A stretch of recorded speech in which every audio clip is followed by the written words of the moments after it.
All right, people, welcome back. And in this video, we're going to be talking about the debt game. The debt game. So it's really important that you understand the debt game. Yeah, because one of the biggest things that when I teach people is understanding that actually, if you try to do everything with your own money, you're going to be limited. And one of the biggest factors is time. I always use the example, if you think about buying a property, if you were to buy a house and you wanted to buy it cash, let's say the house is worth 200 grand today, and you wanted to save 200 grand, that might take you 10, 15 years to save 200 grand cash, yeah? In that time, by the time you go to buy that house, that very same house, 10, 15 years time, is probably worth 400K. So you've missed out. Time is a factor, okay? So what you could have done was now put in 5% or 10% deposit. So for example, on that 200K house, let's say you put down 20 grand, you put 10% down and then borrow 90% from the bank. And now you've got that asset is yours. And so that growth, you can have that growth that it does over time. You have access to that, all right? And so what we want to understand is the debt game. And most importantly, not just the debt game, other people's money. I want you to always remember that, OPM, yeah? Other people's money. In this game that we call debt, it's great when you got your own money, but it's even better when you leverage other people's money. This is what the rich do. They leverage other people's money, and because they're leveraging other people's money, it allows them to go quicker. Now, let me ask you this. If you make £100,000, how much of that do you get to keep? You probably don't know, but it's probably around 60, 65K of that you keep, because the rest will go in tax, right? Now, if you borrowed £100,000, how much of that do you get to keep? All of it, right? Now, yes, you're gonna pay interest. So you pay interest over time, but not taxed. And so if we now leverage debt to work for us rather than us working for debt, a lot of you work for debt, right? You use things like Kalana, yeah? So what happens with Kalana? Buy now and then you pay it later. And then it builds up over time. Or you overspend on your American Express. So now you're paying these high interests. It's other people's money, but you're working for them. Now, every month you go to work and they take out, you pay them this big amount each month, and yet the debt stays the same because the interest is so high. Now you're working for them. What we want to do is use other people's money and then put that money to work and let that create an income for us. All right? When you start making other people's money work for you, now you're in the debt game. Now you understand how it works. All right? But let's look at it. So when we look at debt, what are the things you need to think about? So the easiest debt to get access to is probably what? Overdraft. OD. Yeah? Overdraft. Now, the problem with overdraft, when you spend on an overdraft, the way the bank looks at it, so it's not just about getting access to money, it's about the behavior. Banks look at your behavior. Your credit score is based on how you behave with money, all right? And so what happens is when you look at when you use an overdraft, they think that you haven't been able to manage your money, and so that's why you use the overdraft. So let's say you got an overdraft and you use £1,000 of your overdraft. The bank are gonna say, they're gonna mark you down. They're gonna say, you're not somebody that's good to borrow money to because you use £1,000 of your overdraft, even if you paid it off before the end of the month. They're like, actually, you're in your overdraft, you're using your overdraft regularly, we're gonna score you back. Now, if you use the credit card and you used £1,000 and you paid it off by the end of the month, the bank say, yes, well done. Because it's a credit cards are meant to be used and then paid off. You're using it correctly. You're building your credit. You're showing you can take credit and pay it back. They give you a big tick and say, well done, and your credit score will increase. The same amount of money, but when taken as an overdraft, it's a problem. When taken as a credit card, it's great. Yeah? So then we have a loan. Then we have loans.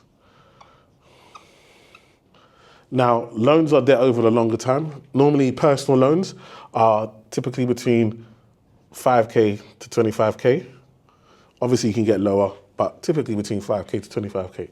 So, with loans, again, if your credit is good, you can get cheap money. So imagine you get a loan and the loan rate is 4% per annum. You pay 4% per year.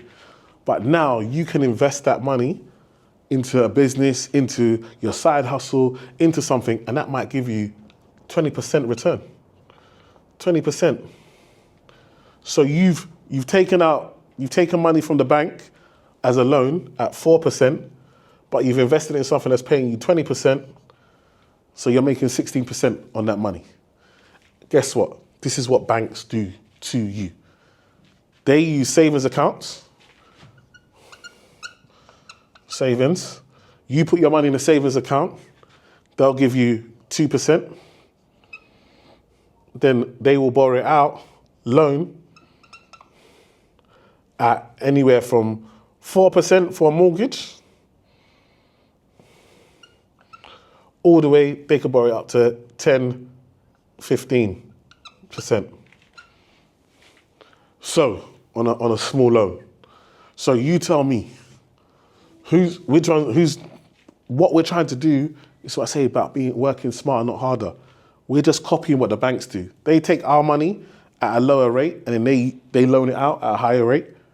We're gonna take their money at a lower rate and we're gonna use it to make money for us. The debt game. We're gonna use debt to leverage.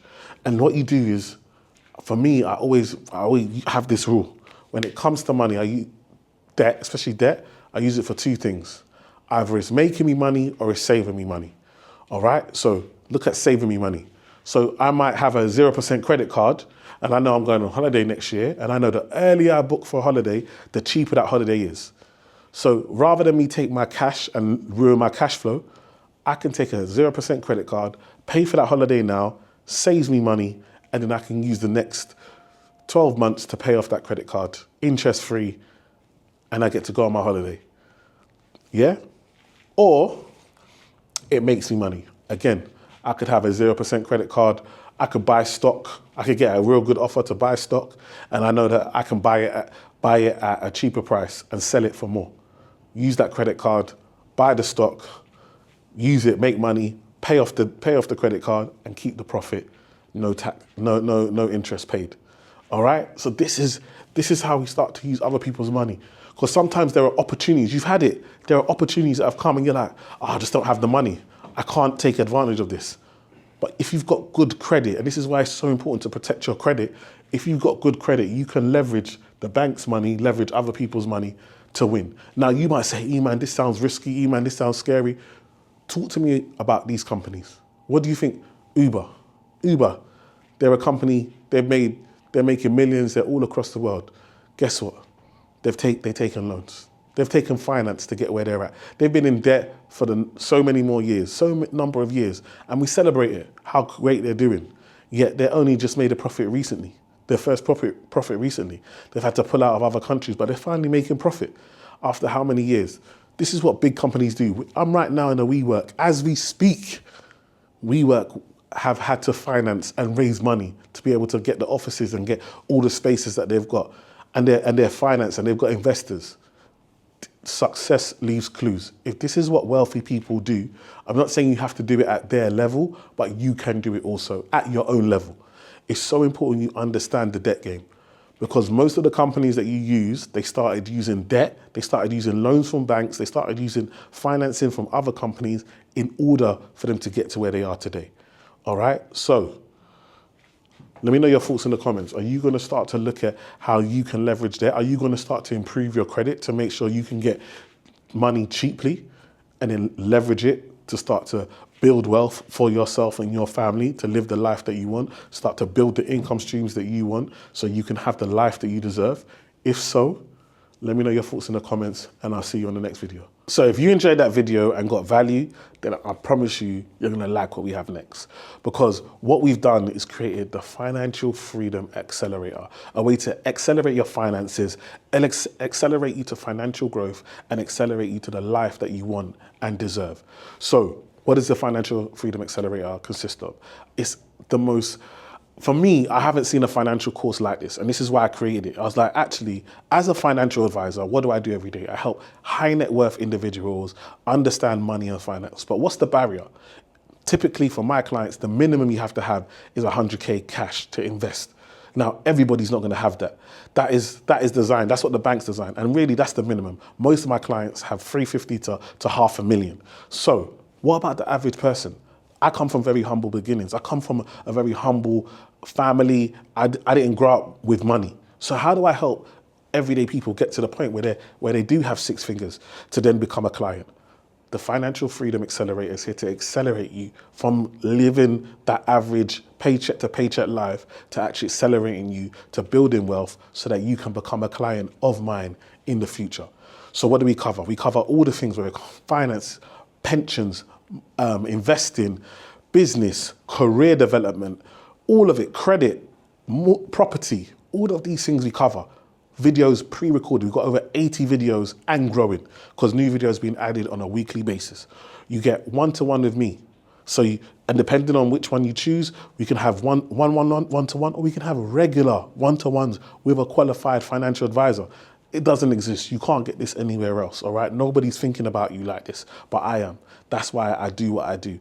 Then we have a WhatsApp group so you can get live learning. We're putting in there top tips on investments, property that you can get, business ideas, side hustles, all of this live. You've got pre-recorded learning, you've got future learning, and then you're talking to a financial advisor twice a week.